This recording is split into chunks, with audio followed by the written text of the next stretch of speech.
பிரிட்டனில் இந்த நாட்களில் எப்படி கொடூரமான சம்பவங்கள் சிறுபான்மையினருக்கு எதிராக அதிலையும் குறிப்பாக முஸ்லீம்களுக்கு எதிராக வெள்ளையர்களால் நடத்தப்பட்டு வருதோ அதே மாதிரியான ஒரு நிலைமை தான் இப்போ இந்த நாட்களில் பங்களாதேஷ்லேயும் உருவாகியிருக்கு. சிறுபான்மையினராக இருக்கிற பங்களாதேஷில் சிறுபான்மையினராக இருக்கிற இந்துக்கள் இலக்கு வைக்கப்பட்டு கொடூரமான தாக்குதல்கள் பலர் மேல் நடத்தப்பட்டிருக்கு. பங்களாதேஷ் ஊடகங்கள்லையும் இது உறுதி செய்யப்பட்டிருக்கு. பங்களாதேஷில் மாணவர்களுடைய போராட்டம் ஆரம்பத்தில் கோட்டா முறைக்கு எதிரானதாக முன்னெடுக்கப்பட்டிருந்தது. இடஒதுக்கீட்டு முறைக்கு எதிரானதாக முன்னெடுக்கப்பட்டு அது அரசாங்கத்துக்கு எதிரான போராட்டமாக பிறகு மாற்றம் அடைஞ்சிருந்தது. ஷேக் ஹசீனா தன்னுடைய பதவியை இழந்து இந்தியாவுக்கு தப்பியோட வேண்டிய சூழல் உருவாகியிருந்தது. மாணவர்களோட கோரிக்கை நிறைவேற்றப்பட்டாலும் கூட, இடஒதுக்கீட்டு முறை ரத்து செய்யப்பட்டாலும் கூட, இந்த போராட்டம்ன்றது இப்போ வேற திசையில் மாறி போய்கொண்டிருக்கு. இந்துக்கள் மேலே நடத்தப்பட்ட தாக்குதல்கள் கொடூரமான தாக்குதல்களாக பல இடங்களில் பதிவாகியிருக்கு. சில கோயில்கள் கூட தாக்கப்பட்டிருக்கு. சில இடங்களில் பள்ளிவாசல் நிர்வாகத்தால் கோயில்களை பாதுகாக்கிறதுக்காக இரவு பகலாக பலரும் அங்கே கூடியிருக்கிற காட்சிகள், புகைப்படங்கள் கூட இப்போ வெளியாகி வருது. இப்போ பங்களாதேஷில் இந்த மாதிரியான ஒரு சூழல் உருவாகி இருக்கிறதுக்கான காரணம் என்னன்ற மிக முக்கியமான ஒரு கேள்வி ஏற்படுது. குறிப்பாக இந்தியாவுக்கு சார்பான ஒரு நபர் தான் ஷேக் ஹசீனா. அவருடைய ஆட்சியை பாதுகாக்க வேண்டிய ஒரு தேவை இந்தியாவுக்கு கட்டாயம் இருக்கு. இப்போ பங்களாதேஷுக்குள்ள இந்திய இராணுவம் நேரடியாக களமிறங்குமா என்ற கேள்விதான் இன்றைக்கு தொலைக்காட்சி விவாதங்களில் அதிகமாக பேசப்பட்டு வருது. ஜக்கி வாசுதேவ் கூட அந்த மாதிரியான ஒரு கோரிக்கையை முன் வச்சிருக்கிறத பார்க்க முடியுது. இப்போ இந்துக்கள் மேலே பங்களாதேஷில் ஒரு தாக்குதல் நடத்தப்படுறதுக்கான காரணம் என்ன, பங்களாதேஷுக்குள்ள இந்திய இராணுவம் களமிறங்கிறதுக்கான சூழல் உருவாகுமான்றதை பற்றி தான் இந்த காணொலியில் பார்க்க போகிறோம். இன்னும் கொஞ்சம் விளக்கமாக தெளிவாக பார்க்கலாம். வணக்கம், நான் கிருஷாந்த் ராஜ். ஷேக் ஹசீனாவினுடைய 15 வருட ஆட்சிக்கு இந்த திங்கட்கிழமை ஆகஸ்ட் மாதம் 5ஆம் திகதி முற்றுப்புள்ளி வைக்கப்பட்டிருந்தது. பங்களாதேஷ் வரலாற்றை பொறுத்த வரைக்கும் மிக முக்கியமான ஒரு வரலாற்று நாளா அந்த ஆகஸ்ட் 5ஆம் திகதியை குறிப்பிட்டு சொல்ல முடியும். அவர் தன்னுடைய பதவியை இழந்து இந்தியாவுக்கு தன்னுடைய சகோதரி ஷேக் ரெஹானாவோட தப்பி ஓடி இருந்தாங்க. இப்போ இந்தியாவில் தான் அவங்க தங்கியிருக்கிறாங்கன்னு சொல்லப்படுது. ஏற்கனவே யூகேல, பிரிட்டன்லையும் இல்லாட்டி ஆஸ்திரேலியா, அமெரிக்கா மாதிரியான நாடுகள்லையும் அவங்க புகலிட கோரிக்கையை முன்வைக்கலாம் என்ற மாதிரியான தகவல்கள் வெளியாகி இருந்தது. ஆனால் அந்த மாதிரியான வாய்ப்புகள் கிடையாதுன்ற செய்திகளும் ஒரு பக்கம் வெளியாகி கொண்டிருக்கு. இன்னும் ஒரு பக்கம் ஐக்கிய அரபு அமீரகம் இல்லாட்டி சவுதி அரேபியாவுக்கு அவங்க போறதுக்கான வாய்ப்பு இருக்கு என்ற தகவலும் பேசப்படுது. ஆனாலும் கூட இதுவரைக்கும் இந்தியாவில் டெல்லியில தான் ஷேக் ஹசீனா தங்கி இருக்கிறாங்கன்றதும் மிக முக்கியமான ஒரு விஷயம். பங்களாதேஷில் போராட்டம், மாணவர் புரட்சி ஆரம்பிச்சதுக்கான காரணம் பற்றி இதுக்கு முதல்ல ஒரு காணொலியில் நான் தெளிவாக சொல்லியிருந்தேன். நீங்கள் பெரும்பாலும் அந்த காணொலியை பார்த்துருப்பீங்கன்னு சொல்லி நம்புறேன். டிஸ்கிரிப்ஷனில் லிங்க் இருக்கு. அதை பார்க்காதவங்க அந்த காணொலியையும் பார்க்க முடியும். இது கோட்டா முறைக்கு எதிர்ப்பு தெரிவிச்சு இல்லாட்டி இடஒதுக்கீட்டு முறைக்கு எதிர்ப்பு தெரிவிச்சு தான் ஆரம்பத்தில் இந்த மாணவர் புரட்சி வெடிச்சிருந்தது. அதுலேயும் குறிப்பாக பங்களாதேஷ் சுதந்திர நாடாக உருவாகிறதுக்காக உயிர் தியாகம் செய்த போர் வீரர்களினுடைய வழித்தோன்றல்களுக்கு அவங்களுடைய குடும்பங்கள் சார்பாக இடஒதுக்கீடு கொடுக்கப்படும், அரச வேலை வாய்ப்பு கொடுக்கப்படும் என்ற மாதிரியான ஒரு நடைமுறை இருந்தது. அதை திரும்பவும் கொண்டு வரதுக்கு பங்களாதேஷில் ஏற்பாடுகள் செய்யப்பட்டிருந்தது.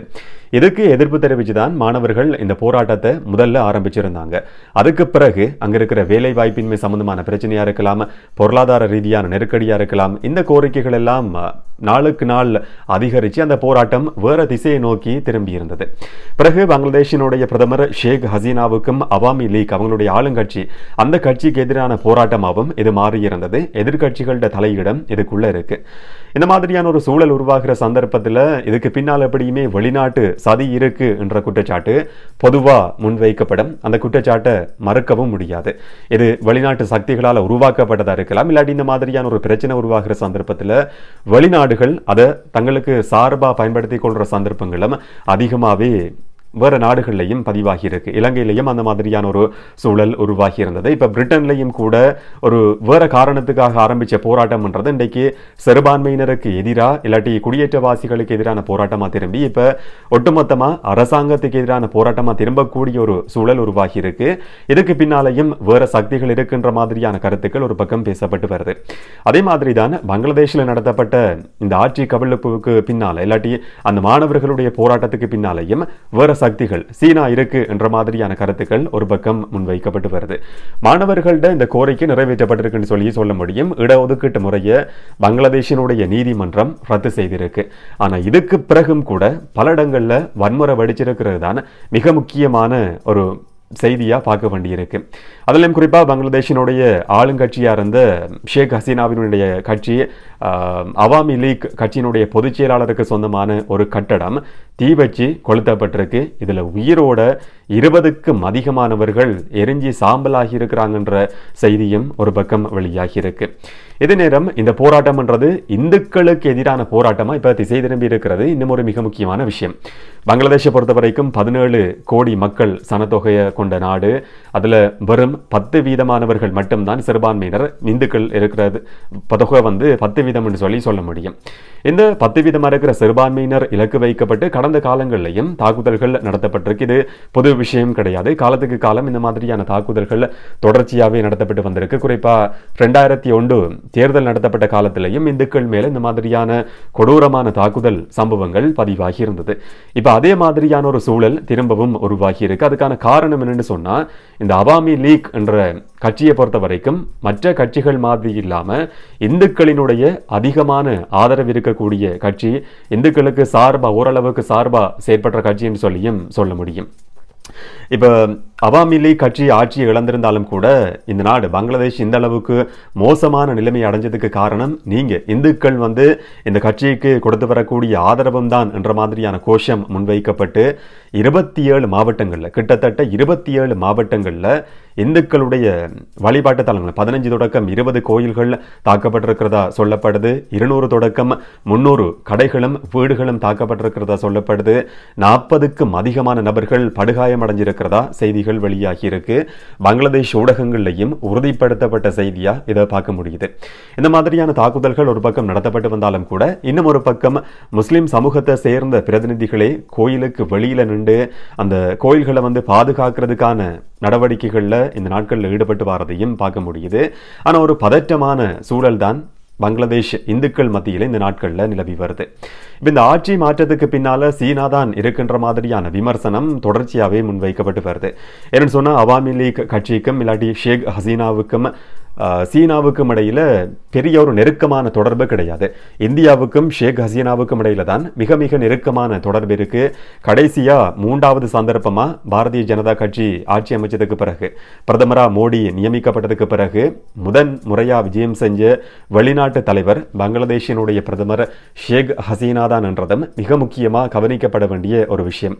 அது மாதிரி போன மாதத்துல சீனாவுக்கு ஷேக் ஹசீனா விஜயம் செய்யறாங்க. அங்க எதிர்பார்த்த மாதிரி திட்டமிட்ட நாட்களுக்கு முதல்லையே அவங்க நாடு திரும்ப வேண்டிய ஒரு சூழல் உருவாகி இருந்தது. அதே நேரம் ஏற்கனவே திட்டமிடப்பட்ட அந்த நாட்டினுடைய சீனாவினுடைய ஜனாதிபதி ஷி ஜின்பிங்குக்கும் பங்களாதேஷ் பிரதமர் ஷேக் ஹசீனாவுக்கும் இடையில ஒரு சந்திப்பு நடக்கிறதா இருந்தது. அந்த சந்திப்பும் கூட நடக்கல. நாடு திரும்பினதுக்கு பிறகு இந்தியாவோட மிகப்பெரிய ஒரு வர்த்தக திட்டத்தை ஆரம்பிக்க இருக்கிறதா ஷேக் ஹசீனா ஆரம்பிச்சிருந்தாங்க. அப்ப சீனாவுக்கும் ஷேக் ஹசீனாவுக்கும் இல்லாட்டி அவாமி லீக் கட்சிக்கும் இடையில நெருக்கமான தொடர்பு கிடையாது என்று சொல்ல முடியும். இதனால தான் சீனா இந்த ஆட்சி கவிழ்ப்புக்கு பின்னால் இருக்கு என்ற மாதிரியான குற்றச்சாட்டுகள் முன்வைக்கப்படுது. அப்போ ஒரு பக்கம் ஷேக் ஹசீனாவை ஆட்சியிலிருந்து நீக்க வேண்டிய தேவை சீனாவுக்கு இருக்கு. அந்த கட்சியை அவங்கள திரும்பவும் ஆட்சிக்கு கொண்டு வர வேண்டிய தேவை இந்தியாவுக்கு இருக்குன்றதுல எந்த விதமான மாற்று கருத்துமே கிடையாது.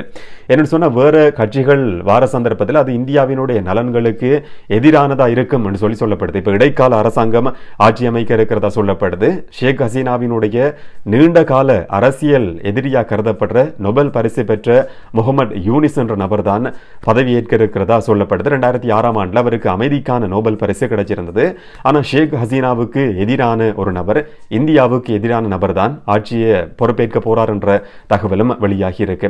அப்ப இந்த மாதிரியான ஒரு சூழ்நிலையில இந்தியா நேரடியா இதுல தலையீடு செய்யுமா, களமிறங்குமா, இந்திய ராணுவத்தை அங்க நேரடி அனுப்புமா என்ற விவாதம் தொலைக்காட்சிகள்ல இந்த நாட்கள்ல பரபரப்பா பேசப்பட்டு வரதை பார்க்க முடியுது. என்னன்னு சொன்னா, ஷேக் ஹசீனா தன்னுடைய நாட்டை விட்டு முதல்ல தப்பி ஓடுறதுக்கு தெரிவு செய்த நாடு பக்கத்தில் இருக்கிற இந்தியா, டெல்லிக்கு போயிருக்கிறாங்க தன்னுடைய சகோதரியோட. இதில் ஒரு விஷயத்தை ஞாபகப்படுத்த வேண்டியிருக்கு. கோட்டாபய ராஜபக்சவுக்கும் இதே மாதிரியான ஒரு சூழல் உருவாகி இருந்தது. அவரும் இந்தியாவுக்கு தப்பி போயிருந்தார், தப்பி போகிறதுக்கு முயற்சி எடுத்திருந்தார். ஆனாலும் கூட அவருடைய ஹெலிகாப்டரை விமானத்தை இந்தியாவுக்குள்ள தரையிறக்கிறதுக்கு இந்திய அரசாங்கம் அனுமதி மறுத்திருந்தது மிக முக்கியமாக கவனிக்கப்பட வேண்டிய ஒரு விஷயம். அவர் மாலைதீவுக்கு பிறகு போக வேண்டிய சூழல் உருவாகி இருந்தது. அப்போ கோட்டாபய ராஜபக்சவை பாதுகாக்கிறதுக்கு இந்திய அரசாங்கம் விரும்பலை என்று சொல்லி நம்ம எடுத்துக்கொள்ள முடியும். ஆனால் இப்போ நடந்திருக்கிறது வித்தியாசமான ஒரு சம்பவம். ஷேக் ஹசீனா டெல்லிக்கு தப்பி போயிருக்கிறாங்க. அங்கே போனது மட்டும் கிடையாது, அவங்க பயணம் செய்கிற சந்தர்ப்பத்தில் அவங்களுக்கு பாதுகாப்பாக அவங்களுடைய விமானத்துக்கு பக்கத்திலேயே 2 ரஃபேல் போர் விமானங்கள் கூட பறந்ததா செய்திகள் வெளியாகி இருக்கு. ஷேக் ஹசீனா இந்தியாவுக்கு போனதுக்கு பிறகு இந்தியாவினுடைய தேசிய பாதுகாப்பு ஆலோசகர் அஜித் தோவாலோட கிட்டத்தட்ட 1 மணித்தியால சந்திப்பு பேச்சுவார்த்தை நடத்தப்பட்டிருக்கு. பங்களாதேஷினுடைய நிலைமை, அடுத்த கட்ட தீர்மானங்கள் சம்பந்தமா மிக முக்கியமான விஷயங்கள் எல்லாம் பேசப்பட்டிருக்கு. இப்போ கோட்டாபய ராஜபக்சவினுடைய நிலைமையை பார்க்குற நேரத்தில் வித்தியாசமானது. அவருக்கு தரையிறங்கிறதுக்கு கூட அனுமதி மறுத்த அதே இந்தியா பங்களாதேஷினுடைய பிரதமர் ஷேக் ஹசீனாவுக்கு தரையிறங்கிறதுக்கு அனுமதி கொடுத்தது மட்டும் இல்லாமல் பாதுகாப்புக்கு 2 ரஃபேல் விமானங்கள் அனுப்புது. இந்தியாவினுடைய தேசிய பாதுகாப்பு ஆலோசகர் உடனடியாகவே போய் 1 மணித்தியாலம் பேச்சுவார்த்தை நடத்துறாரு. இது மட்டும் கிடையாது, ஆகஸ்ட் 5ஆம் தேதி திங்கட்கிழமை அந்த சம்பவம் நடந்த அதே நாளில் பிரதமர் நரேந்திர மோடி உயர்மட்ட ஒரு பேச்சுவார்த்தைக்கு அழைப்பு விடுக்கிறாரு. இதில் உள்துறை அமைச்சர் அமித்ஷா, பாதுகாப்பு அமைச்சர் ராஜ்நாத் சிங், வெளியுறவு அமைச்சர் கலாநிதி சுப்பிரமணியம் ஜெய்சங்கர், இந்த மாதிரியான மிக முக்கியமான நபர்கள் கலந்து கொள்றாங்க.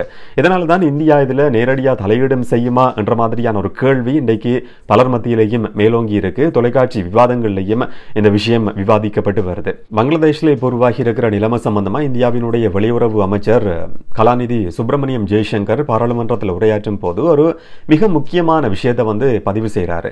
பங்களாதேஷில் சிறுபான்மையினருடைய கட்டடங்கள், வர்த்தக நிலையங்கள், வீடுகள் இலக்கு வைக்கப்பட்டு தாக்குதல்கள் நடத்தப்பட்டிருக்கு, கோவில்கள் தாக்கப்பட்ட சம்பவங்கள் பதிவாகி இருக்கு.